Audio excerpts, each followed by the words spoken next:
working for them. And today we're standing here trying to do something about it.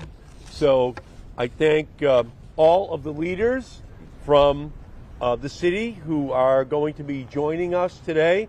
Sharon Durkin from the Boston City Council, Ruthie Louis-Jean, a Boston City Council President, Henry Santana, Boston City Councilor at Large, Ben Weber, Boston City Councilor from District 6, along with Scott Hoffman from the American Postal Workers Union, Ray Bell, President of the Greater Boston Local American Postal Workers Union, Scott Dowdy, the National Association of Letter Carriers, Randy Beltray, Boston Regional Director for Senator Warren, along with State Senator Michael Brady, who represents Brockton, who we will be referencing here today, Keith Richardson's President of the Central Mass American Postal Workers Union, Liz Breeden, Boston City Councilor as well.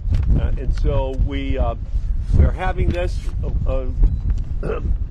on the day before Thanksgiving, and it is intended to ensure that we guarantee that everyone gets the mail which they deserve to receive in a timely fashion.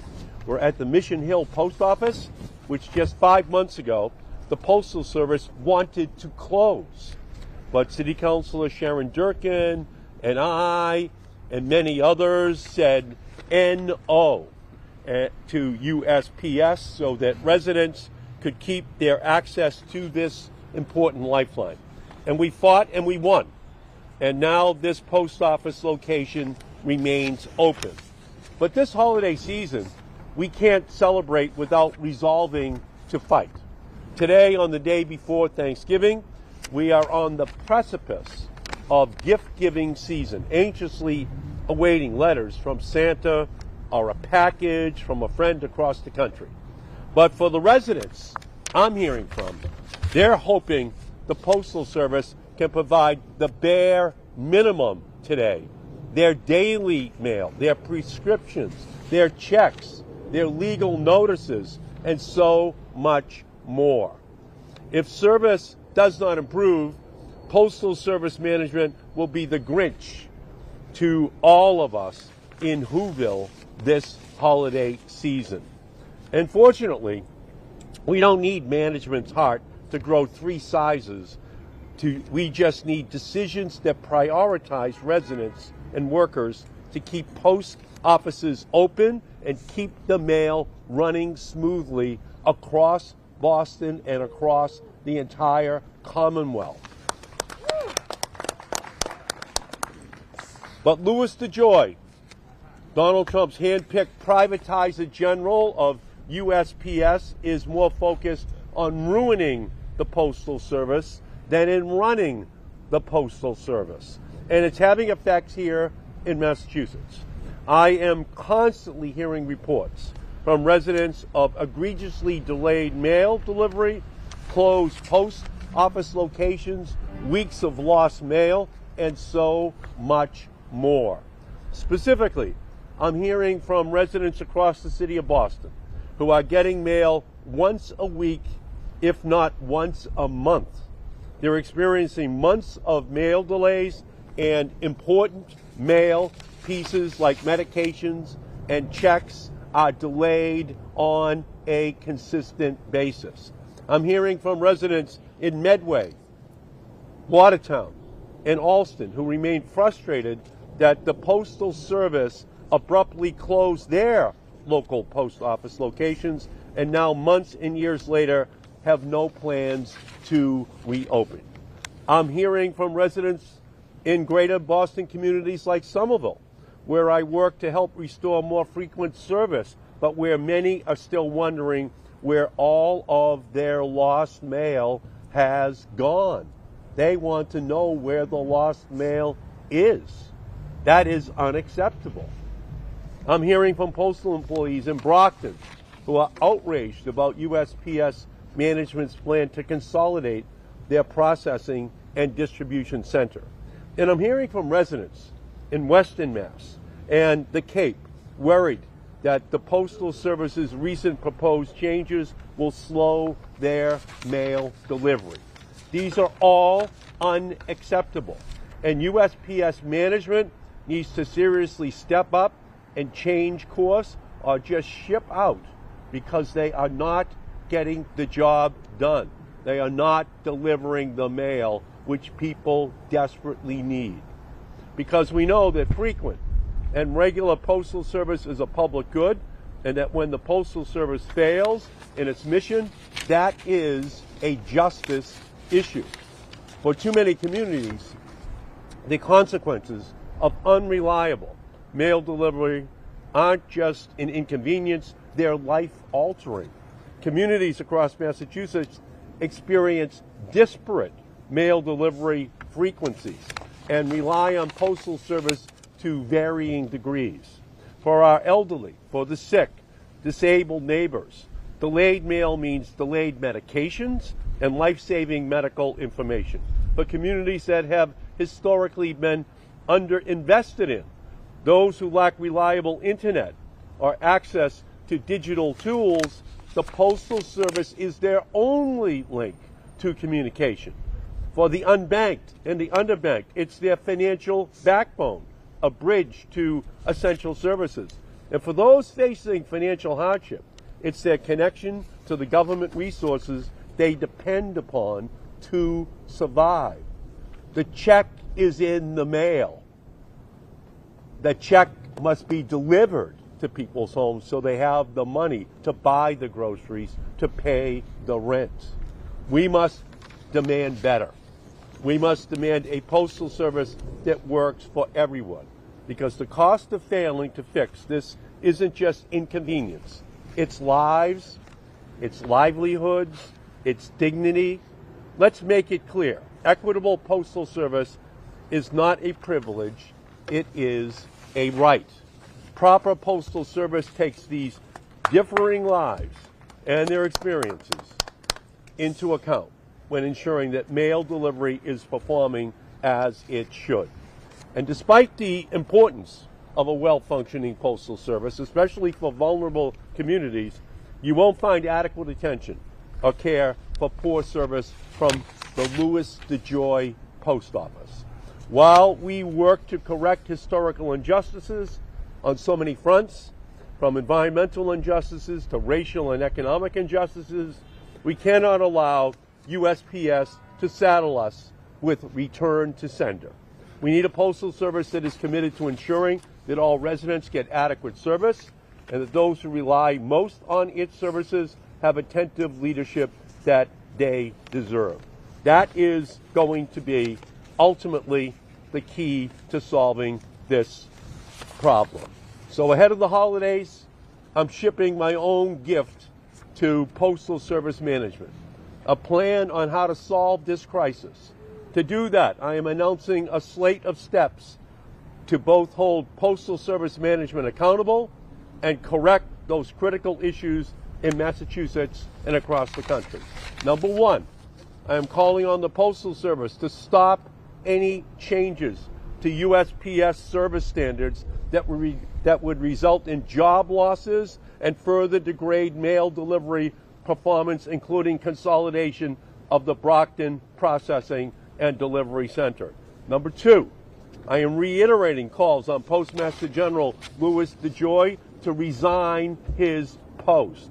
And three, I am supporting efforts in Congress to require the Postmaster General to be directly accountable to Congress to prevent future unaccountable privatizer generals. And I'm asking the Postal Service Inspector General to do a full review of postal operations in Massachusetts at a system-wide level. And finally, I am demanding zip code level data from the Postal Service to get to the root cause of inequitable service in Boston and across our Commonwealth. USPS management needs to match the dedication of their own employees. Postal workers, mail carriers, and all postal employees are committed public servants who understand the Postal Service is a vital public good. They are on the front lines every day, delivering for the residents of Massachusetts and embody that eternal creed of mail carriers. Neither snow, nor rain, nor heat, nor gloom of night stays these couriers from the swift completion of their appointed rounds. Unfortunately, Postmaster DeJoy will use any excuse, snow, rain, heat, night, to cut from the services that are needed in communities, to actually slow mail delivery. Right now, USPS stands for unreliable, slow, persistently stalled. And we must once again fight to make it stand for universal and swift public service. Mail at the front door is an essential service that cannot be cut back the way in which DeJoy and the U.S. Postal Service is now doing. So I'm not going to stop fighting until all of our citizens get the first class of service which they deserve. They have a right to expect that the Postal Service of the 21st century provides the same quality as the 20th century. There's absolutely no excuse for that not being made possible. So let me now turn and recognize a great leader on this issue, Councilor Sharon Durkin. Welcome, Sharon. Thank you so much, Senator. Beautiful. Good morning, everyone, and thank you so much, Senator Markey. I'm deeply honored to join him to address critical issues plaguing USPS service here in Mission Hill, Boston, and beyond. His leadership and unwavering commitment to holding USPS accountable and organizing our federal delegation shows how well represented we are on this issue. Earlier this year, together, we managed to prevent the closure of this post office behind us. This victory, achieved through partnership with community advocates, many of them who are here, shows us that when we work in collaboration, we can affect change. And that's why we're here today. A community that stands up can win. After successful advocacy came emails about the direct impact of postal delivery issues on the lives of our Mission Hill neighbors. In direct response, I filed a hearing order alongside my colleagues, Councilor Ben Weber and Santana, around postal issues in Mission Hill and other neighborhoods. But I didn't realize how many other neighborhoods were facing the same issues until other councilors started reaching out. It was Roxbury, it was Elston Brighton, and it was throughout the city. Though USPS refused to appear at our hearing, we were honored to have organized labor, many of them beside us, Ray Bell, Scott Hoffman, and Tom Rooney, as part of our panel at the City Council. And Congresswoman Ayanna Pressley testified. Together, we amplify the voices of our residents who have endured unacceptable delays, missing mail, and inadequate responses from a system that should serve as the cornerstone of our communities. Last month, after USPS declined to provide specific performance information about service in Boston, Councilor Braden and I took the extraordinary step of filing an order to summons Boston Postmaster Joshua Bokunis to testify before the Boston City Council. This action was necessitated by USPS officials' refusal to meaningfully engage with our concerns and provide actionable solutions. They also shared that they had an email chain where they discussed whether they wanted to appear before the Boston City Council. And when they didn't appear, we decided they're asking for a summons in this email chain. We must summons them. So we did. Then they refused to appear again. It is unacceptable that USPS hides behind broad, multi-state performance metrics, failing to address the lived realities of Bostonians who face delays for weeks or even months in receiving critical mail. And I appreciate that this issue isn't just about Boston, it's about the entire Commonwealth, and that's why Senator Markey's here pushing for his list, which I think the Boston City Council fully backs up, of reasonable asks. This is something, it may be a federal issue, but it's affecting those at the local level, and it's incredibly important to us. All I can do is express the frustration that our neighbors feel. Without answers, without a plan, and without the metrics to figure out who is and who isn't receiving adequate mail service. To the media who's here today, that makes us feel helpless, But we shouldn't feel helpless. We've got our senator, we've got all of our city council members, and we've got the media highlighting how important this issue is.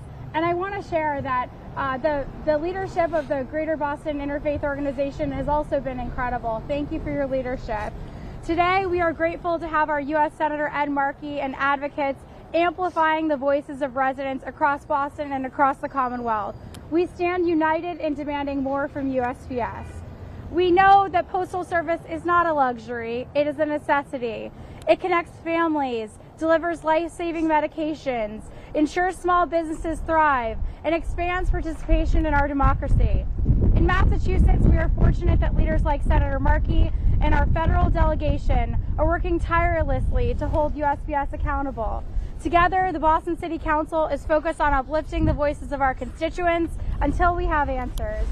Thank you, Senator Markey, and let us not let USPS become the Grinch that stole Christmas, but let it also not be the thing that stole the ability. I mean, people are getting, we heard stories from these Greater Boston Interfaith Organization leaders and members that people are missing medications that they need to survive.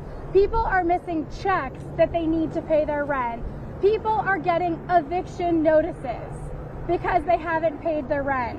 People are getting, all of these things are preventable. And if the USPS was acting appropriately and doing everything it could to deliver on this incredible postal service that we've had in the past, if they were delivering on that today, we wouldn't be hearing those calls. So I'm grateful for my city council leaders that are here. I'm grateful for Ben Weber and Councilor Liz Braden, who have worked in deep partnership on this issue. And I'm also grateful to have a president of the Boston City Council who, when we said we were going to issue a summons to the USPS Postmaster Joshua Vakunas, she didn't blink. So now I'll welcome Council President Ruthie Louis-Jean.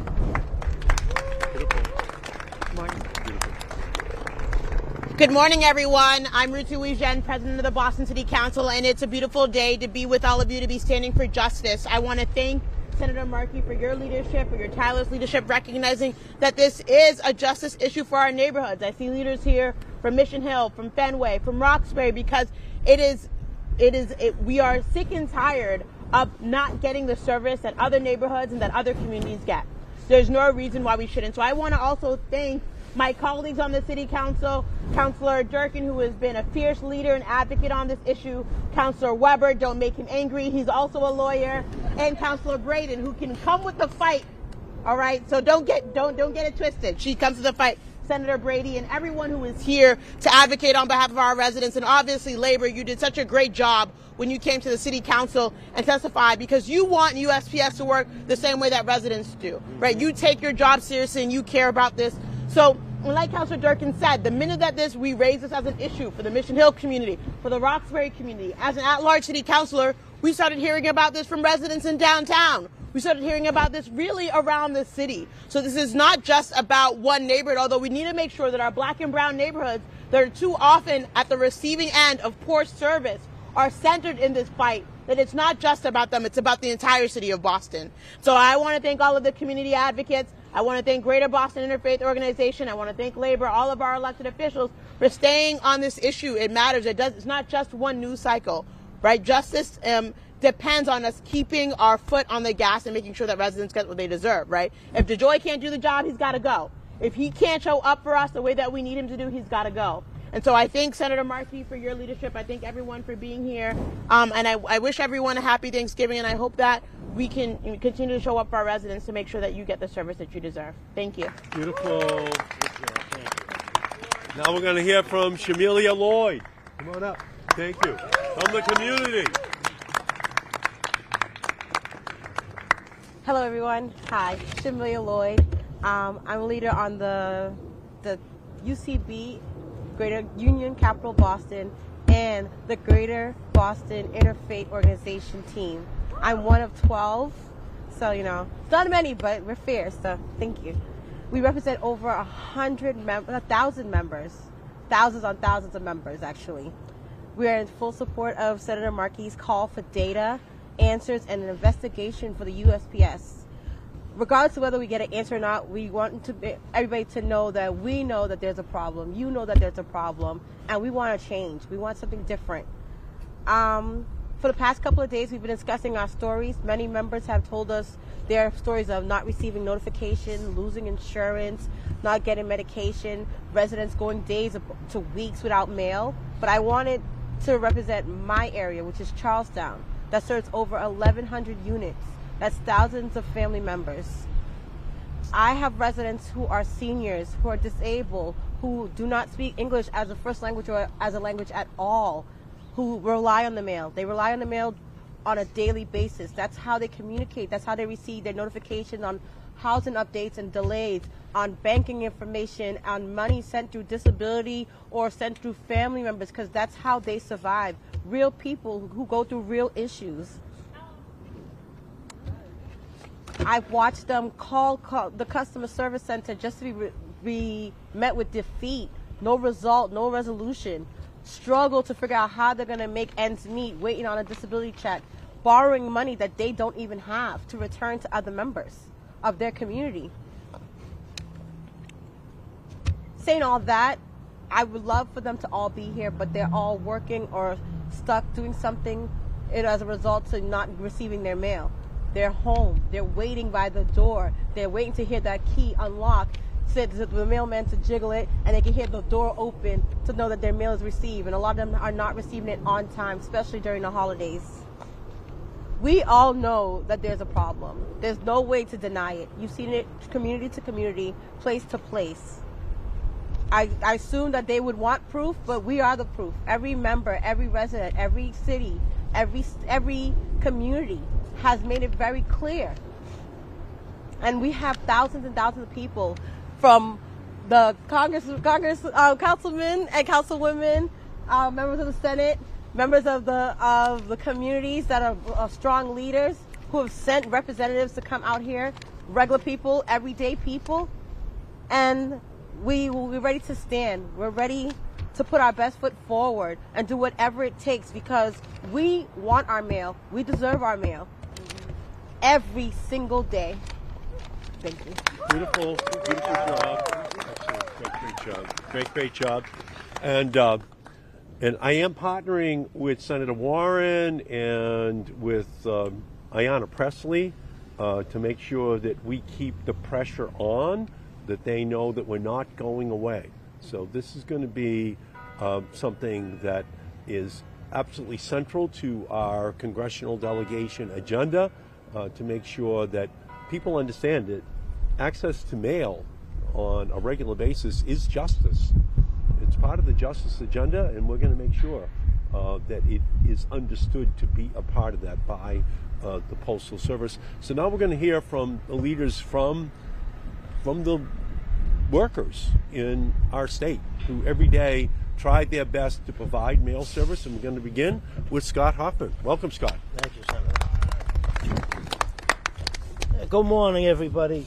I'm glad to see the City Council and all the members of Congress signing on to this, because this is one of those things that people won't realize what they had till it's gone.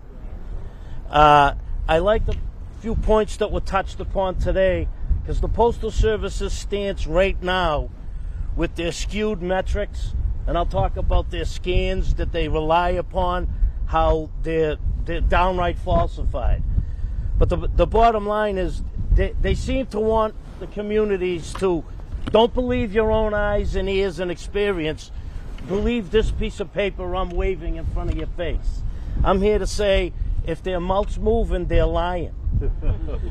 So a few points to make is, it took 250 years or so to build up the infrastructure of the Postal Service. It was built that way so that it could reach every house, on every street, in every town, every day. We do more in one day, piece count-wise, than UPS and FedEx do in a year. So that should give, we all think they're the big boys, but they're not. It's the Postal Service. The pandemic was a good example. When they couldn't handle the extra work and packages and shipping because nobody could go out, they tapped out. They turned the work over to the Postal Service because only we have that infrastructure. And what you see right now is somebody who's breaking down that infrastructure. I think it's it's a move towards privatization. And it's also, don't ever forget, Mr. DeJoy comes from the trucking industry. And what he's doing is he's setting up, breaking down the Postal Service so that each leg of the journey, he spreads it out, and now you need more trucking. So, for instance, in Brockton, they used to collect the mail, they'd cancel it, sort it in Brockton, and get it out to you the next day. Now their proposal is to send it down to Providence, Rhode Island. Now, if you ordered a pizza, and it used to come from the pizza place down the street and come directly to you, that's service. But if they were shipping your pizza from Brockton down to Rhode Island and you get it 2 mornings later, that's not service. It's, and that's how they're doing it. I hate to say it, I'll make an analogy. The Postal Service is similar to a sewer system. In other words, it has to keep flowing. You have to flow whatever you have to the next juncture so that it could be sent on its way timely. Mr. DeJoy is building in all of these stops. So by spreading out the infrastructure, selling it off so that it cannot be replaced, it's wanton destruction of the Postal Service. It also, one of his initiatives is if a truck's not full, it doesn't go out. And again, this goes back to service and flow. If you're holding trucks up, it's not getting to the next sortation location to get it on its way. So I'm gonna go back to bus service. If the bus service is supposed to leave at 6 at night, but they have a new rule, they're not leaving unless the bus is full, are you supposed to sit on the bus from 6 at night to the first one at 8 in the morning? That's not bus service. That's what he's turning the Postal Service into. If a truck's not full, they hold it. So instead of getting on its way to you, it's sitting there. You know, the DeJoy's making logistics decisions, not service decisions. And I ask you, right now they have the most expensive, sophisticated mail sorting equipment in the history of the world. Yet we could get the job done and meet our service standards back when we threw the mail by hand. So it's deliberate destruction. How do you have the best equipment and now you can't get the job done? And when they send out their metrics and their percentages, when they want you to, don't believe your own eyes and ears, don't believe your constituents, and they shoot out their numbers, it really is ridiculous because the scans that they use are skewed. They'll scan it, they'll order a clerk to scan it when it's still sitting on the floor and it's not going out. Or the attempted deliveries.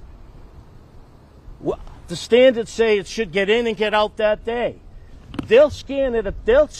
Management will have you scan attempted delivery when that piece never left the building, just so they can support their numbers. And again, we're on the inside. I'm a 37-plus year postal employee. I worked 19 in the plant and the rest in the local post offices. And I'm also privy to information through grievances in the union. And it's never been this bad. The mantra when I started was if there was one piece over there, get it on its way. The mantra now is, we don't have enough people.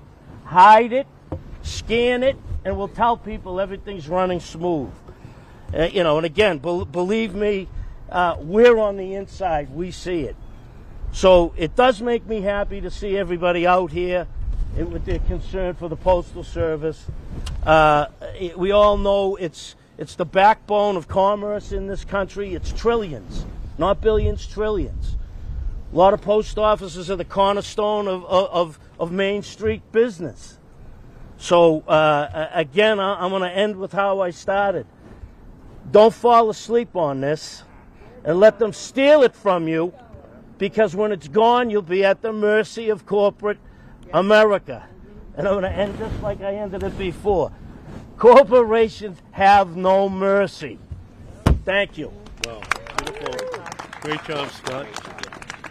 Thank you, Scott, very much. And when I was working my way through Boston College for 4 winters between Thanksgiving and Christmas, I worked at the post office. That was my job, starting at 6 a.m. in the morning, working with all of the great Postal Service employees in order to make sure that all that extra mail got to people's homes. And there were very few complaints in the old days, before they had automation, before they had all these more sophisticated systems to be tracking. They knew what they were doing, and they were doing it by hand. And so that's why I think so many families question this post office, question its competence, question its commitment to service for everyone, because they know in the old days it did work, and it worked in a way that served everyone in the community on a non-discriminatory basis. That's why we are here today. And next we're going to hear from Ray Bell. He's going to bring you more of this story. Beautiful. All right, tough acts to follow there, but my name's Ray Bell. I'm Boston Metro area local. I'm the local president, 96 stations in and around the Boston area and the Boston plant. I want to start off by thanking everybody for showing up. We've never had this much support. This is not a labor dispute. This is about American public service, and the public is not getting it. I've said it before. The Postal Service is breaking the social contract with the American public. And by weaponizing the leasing process, we're in front of this building here, which we all heard earlier how it was going to close with a month's notice. And we have similar in Medway. Scott's covering that. Watertown lost the post office 11 months ago. Watertown Square. No plans right now, admittedly by postal management on the local level. There are no plans to even replace it, to have an alternative site. So, and we have Alston with Councilor Breeden, 5 years, no local post office. Every postal zip code is supposed to have a postal presence. So what they're doing is they're weaponizing leases, or they're taking advantage of temporary closures. So temporary suspensions. Instead of calling it a closure, they will, which will require congressional notifications, public meetings. They learned their lesson about 12 years ago when they tried to do that, and they got desecrated in public. So now they've moved the goalposts, just like their standards. They call it a temporary suspension. Alston's been temporarily suspended for 5 years. And like Scott said, if we don't fight back, they will take it away. They're reducing their footprint. They're weaponizing their leasing process. Well, headquarters handles that. We can't renew the lease. What do you mean you can't? We don't know. We don't handle it locally. So I'm at odds of trying to find out why. So just like Walgreens did in Roxbury, where there were 3, there were once 3, there will be 2. Don't think the Postal Service is any different. They're looking at ways to cut costs, whether it's leases, labor costs, transportation costs by elongating the processing of mail, or labor costs. We'll get into curtailment of services in the Boston offices. East Boston, Charlestown. You go to a post office, it doesn't open on time. Sometimes it doesn't open all day. Closes for lunch. You go for lunch, you try to mail your package, can't get in. Or it closes early. That's all due to a lack of staffing. And it's a refusal. I want to make it simple. It's a refusal to staff. The Postal Service is like any other thing. The baseball nerds have taken over the Postal Service too. They use a bunch of analytics, even in the transportation, and they stick with them. Earned time is one of their principles. Earned time. What's that got to do when you have to go there and mail a package? Or, and this is a direct effect too, passport cancellations. Already, I hear you groaning. I know your pain, okay? Because they don't staff, we can't perform the passport applications. So people come there with a 3 months appointment, and they show up, have all their paper in order, only to be told by 2 clerks working instead of 3, because they couldn't use the 3rd clerk that day because they didn't have enough earned time. No passports today. And this has happened to people 2 and 3 times in a row. Okay, and I know because it happened in Charlestown and East Boston. So, from weaponizing the leasing process to taking services away to not staffing properly, they're depriving the public of postal public service. And that's also more than mail delivery. If you can't get the mail into the system by going to the postal service, what happens afterwards, that's another story. You heard about that. So we are at war, and there's only so much we can do as labor leaders with grievances inside. So I want to thank, when we get, my ex-president, one of the most famous ones, said, when you go to the public, when you make it about the public, you win. If you make it about labor, we fight those fights every day. Scott fights it. I got 36 years. As postal employees, we're all ambassadors of the Postal Service. I mean, I hear it from my family. I hear it from my friends. You hear it from your neighbors. No matter what you do, whether you're a carrier, you're a clerk, you're a truck driver, you're a custodian, you hear it. Wherever what's up? What's going on with my mail? And I always defend the Postal Service. I defend the brand.